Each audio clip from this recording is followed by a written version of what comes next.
can and we will change the world.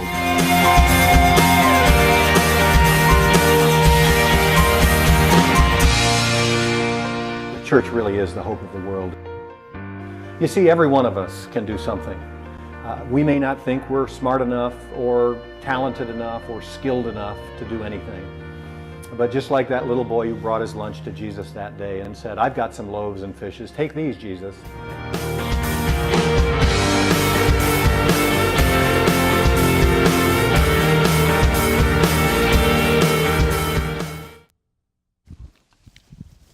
Good morning.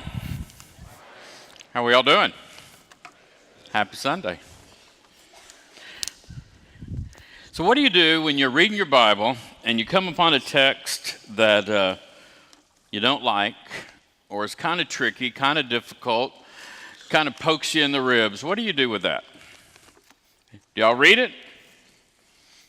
There's a phrase in preacher world called tiptoe text.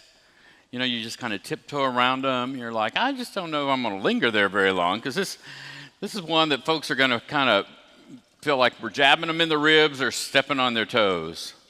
Do y'all ever feel that way when you read the Bible sometimes?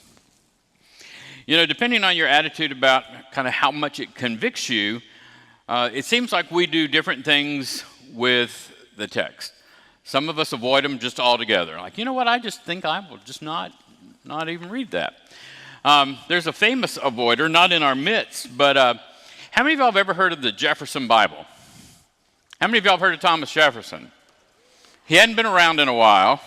He was our third president. He was a deist, and he read the Bible a little differently than you and I did, the Gospels particularly. And we actually, this isn't just a preacher made-up story, although because the world, there's plenty of those in the world, right? We have on good account, and we can actually hold in our hands, a copy of the Bible he used in the Gospels, where he took out probably the very first X-Acto knife and cut out sections and said, you know, just not real wild about this part. I think we're going to leave that on the editing room floor. And he cut out sections that had to do with the miracles of Jesus. He cut out sections that had to do with the resurrection and the virgin birth, and all of those sections where he thought, you know, I can't quite reckon this. So I know what I'll do. I'll just cut that out. So again, I'm going to ask, have any of y'all ever cut out a section of the Bible? How many of y'all have gone through though and highlighted? Like, man, I got some good highlight. I got some yellow highlight, and I got some pink. And every now and then I don't really highlight that part. So we might as well cut it out, right? Well, the reality is we all encounter the text differently. Some we feel an affinity to. Some we want to cut out and send to other people and wish it would convict them. Wait a minute, y'all, you've never done that, have you? You leave it like on their plate in the morning and say, honey, you might want to read this part of the Bible this morning. With Christian love.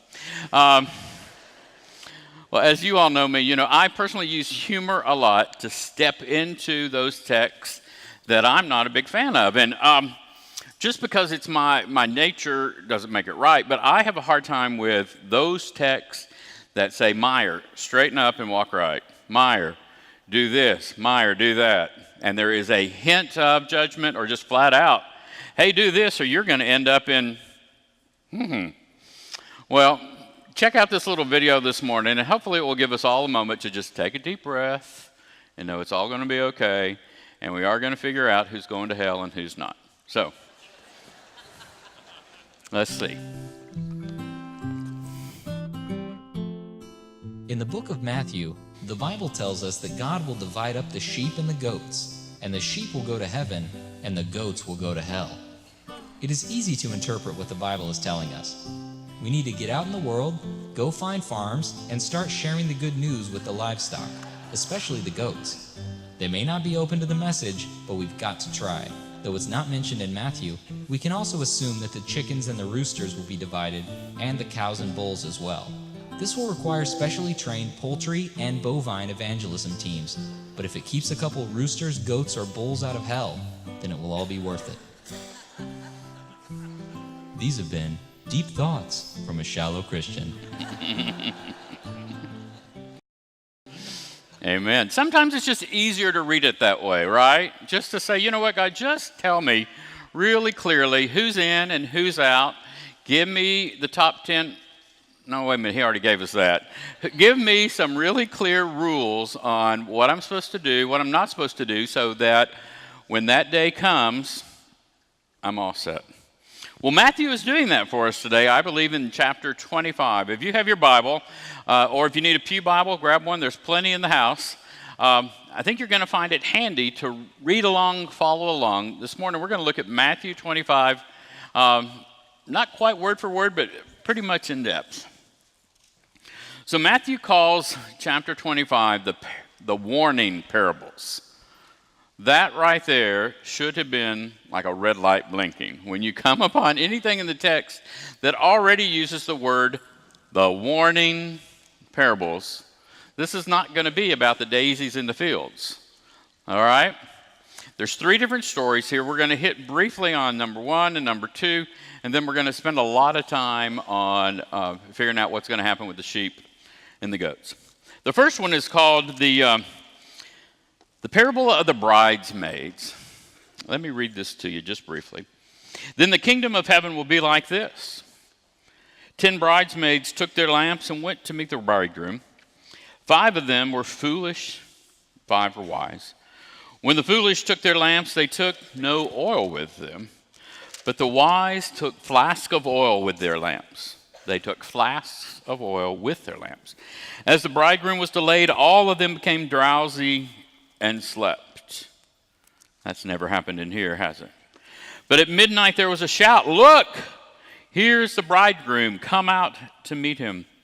Then all of those bridesmaids got up and trimmed their lamps.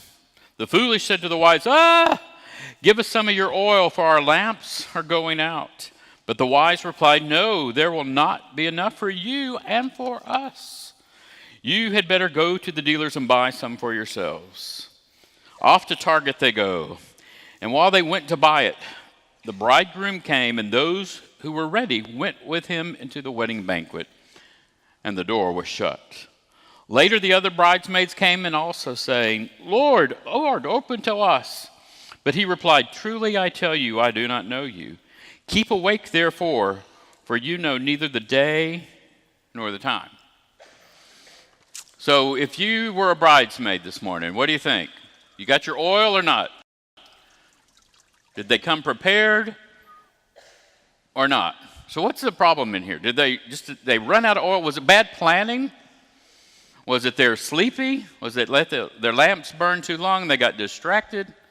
This is not just really clear about where am I, what's the mess up. I want to know, God, so I can not, do I always need to keep a flask of oil in my back pocket and in my trunk? What's this about? It's not really clear, but what we do know is the very last text, verse 13 says, "Keep awake, therefore, for you know neither the day nor the hour." All right, so as a Christian, does that mean I'm supposed to not be sleepy and drowsy, not just kind of get preoccupied? God, is there a nugget in there I can take out? Well, you decide. All right, so that one. Warning number 1, all right? Here comes warning number 2. It's called the parable of the talents. Rich landowner decides to go on a little trip down to the hill country for the weekend. He puts 3 of his servants in charge of his resources.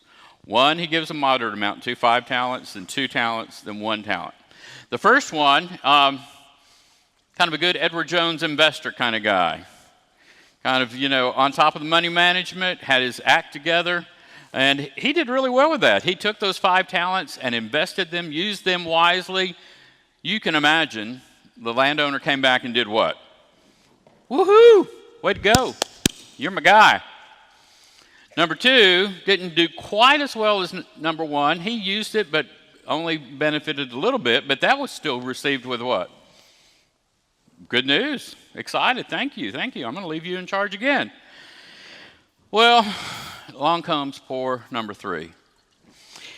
Poor number 3 was a little afraid of the master and knew that he had kind of a reputation for being kind of a stern taskmaster. So without putting words in his mouth, I'm just going to read to you what happened. Then the one who had received the 1 talent also came forward, saying, Master, I knew that you are a harsh man, reaping where you did not sow and gathering where you did not scatter seed. So I was afraid, and I went and hid your talent in the ground. Here, what is yours? But the master replied, You wicked and lazy slave.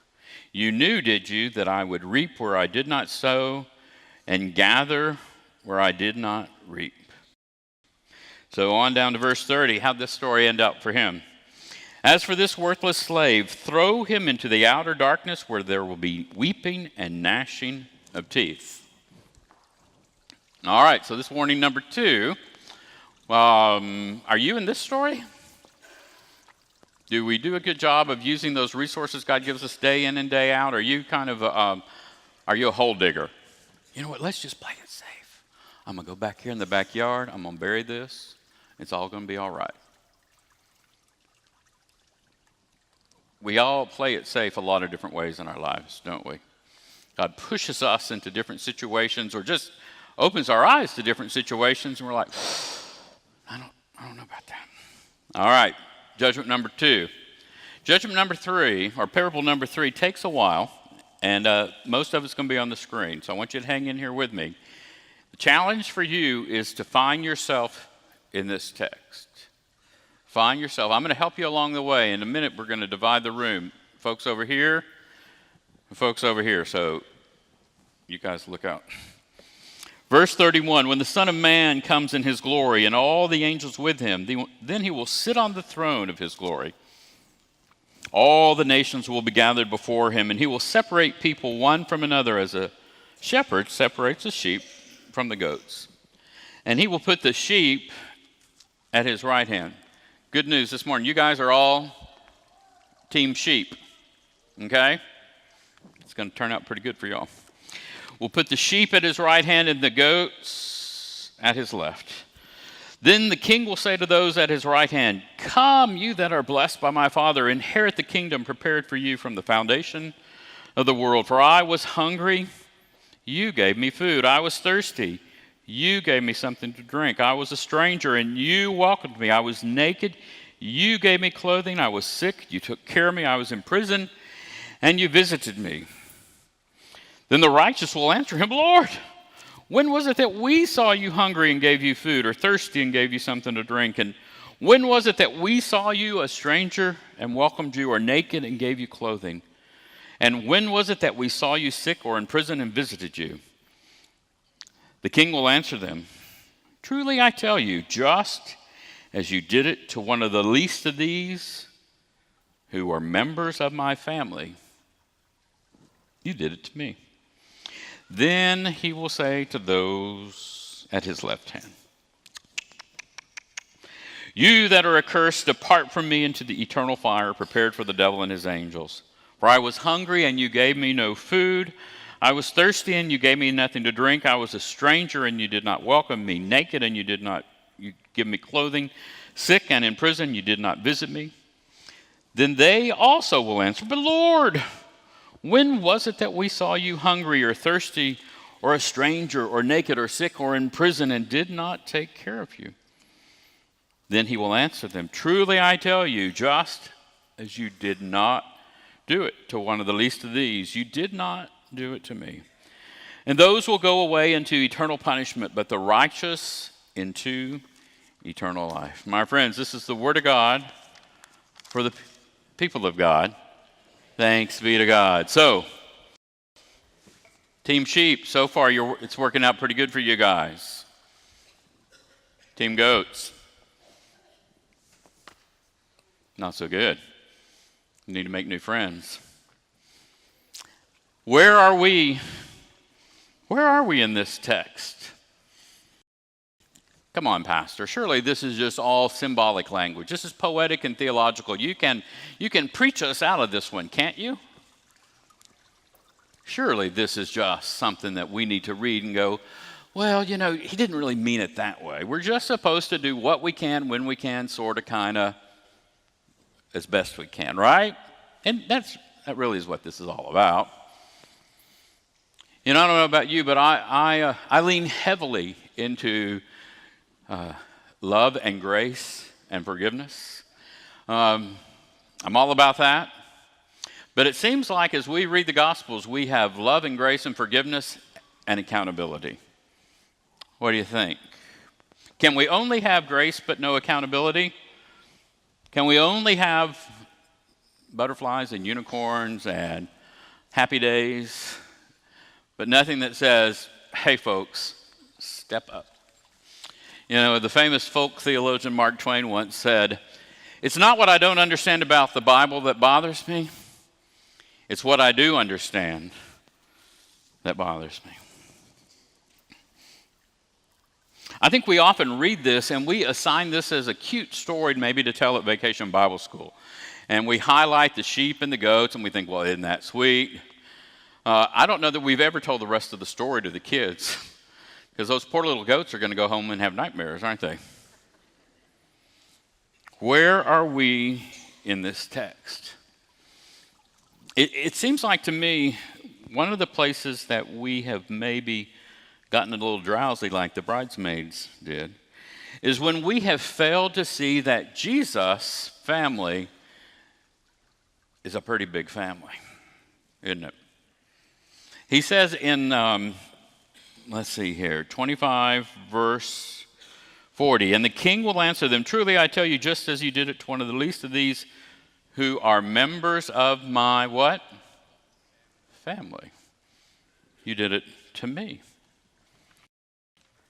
And they, like I think many of us would say, well, Jesus, if I had only known, if I had only known, if I had only known. Jesus, why don't you have all your family do the fast pass and wear little name tags? Doug Meyer, part of Jesus' family. Extra love required. Is that our deal? Because we are, for the most part, I think, most of the time, sort of, kind of, well, we're nice people when we can be, right? Is this just something that we're kind of just supposed to do our best at? And if so, how's your best? Mine is at best sort of good most of the time when I'm not distracted or tired or grumpy or busy or driving or at the store or at home. Most of the rest of the time, I'm pretty darn good. How about y'all? Well, you know, friends, this is one of those texts that we can either tiptoe around or we can step fully into and go, whew, that's stepping all over my feet, Pastor. We're just going to probably skip next week. I think there is some good news in here, and this is where we're going to start. I'm pretty confident. I'm not a prophet, but I'm pretty confident that today is not going to be the day of reckoning for anybody in here. Do you know what I mean by that? This is the day that none of us are going to have an interview at the gate, and they're going to say, hey, Karen Kraska, how did you do on feeding the hungry, clothing the naked? I think you're safe, Karen. You look pretty good. So if today is a good day, and we're reading this text, what is it that is incumbent that we do pretty much immediately? Your mom or daddy ever use the phrase, straighten up and fly right? My dad would say that a lot, as in, all right, Douglas, now that you've gotten in trouble, boom, next thing is straighten up, fly right. So what would that look like for us? What does it mean to straighten up and fly right, to live into this text? We've got a couple of groups of folks here that, we're part of Jesus' family. As I was looking for other illustrations of Jesus' family, they just started popping in my head right and left, and I know they will as yours. Think about some of the outstanding stories in the New Testament. Who did Jesus hang out with? Who did he meet at a well? A woman who had what? A little bit of a reputation. You know what? She's a part of my family. All right. So who else? Think and or feel free to holler out. Who are some other folks that are part of Jesus' family that we know in black and white because there's stories about them? Tax collectors, lepers, We got any tax collectors in the house? Lepers? I think we might have some widows. Hey now. I am not going to ask for a show of hands. I am here to tell you, Pastor Daniel, I am not going to do that. Children, love the little children, right? Well, folks, there isn't really a list of folks who are in Jesus' family. Look to your right and to your left. You know what? That person, as ordinary as they are, they're part of Jesus' family. All the folks who you and I are going to come in contact with the very rest of today, whether it's immediately after this at Cotton Patch for lunch, or at Tom Thumb for groceries to make lunch, or the gas station, or the person who, goes slower than you want to go on 35, even they are a part of Jesus' family. So folks, as much as this is convicting, we have an opportunity to step into this. Another one that I think I can speak with some confidence that all of us could handle. I was naked and you gave me clothing. Anybody have a hard time deciding what to wear today? All right, so at least you had choices, right? At our house, on my side of the closet, we have the clothes that fit section. Y'all have that too. And then we have the clothes that don't fit anymore section. We call that the goal. That's the goal, is to get back down to the end of the closet. Well, I haven't been down to that end of the closet in a couple of years. So what am I doing by holding on to that stuff? Am I taking care of Jesus' family? And really, how many pair of blue jeans does a guy need? Especially the ones that don't fit anymore. That's just really almost silly, isn't it? But we hold on to this stuff for really no good reason. Perfectly fine clothes that are not doing anybody any good. Golly, wonder what we could do with those. And how about your pantry? Anybody in here down to their last can of green beans? The last can of corn? At our house, we go grocery shopping every now and then, and we buy food. And when I unpack and put things in, it's just most recent bought gets in the front, and everything else gets pushed in the back. Same thing happens in the refrigerator. Does this ever happen at your house where you'll go in and you'll say, we don't have anything to eat? And you start digging through the refrigerator, and suddenly you come upon a science project in the back part of the fridge, and it's like unrecognizable. I think those were good strawberries. They had such promise. And now they are in the trash. We have enough food that we can let food go bad and still not miss a beat, don't we? Really.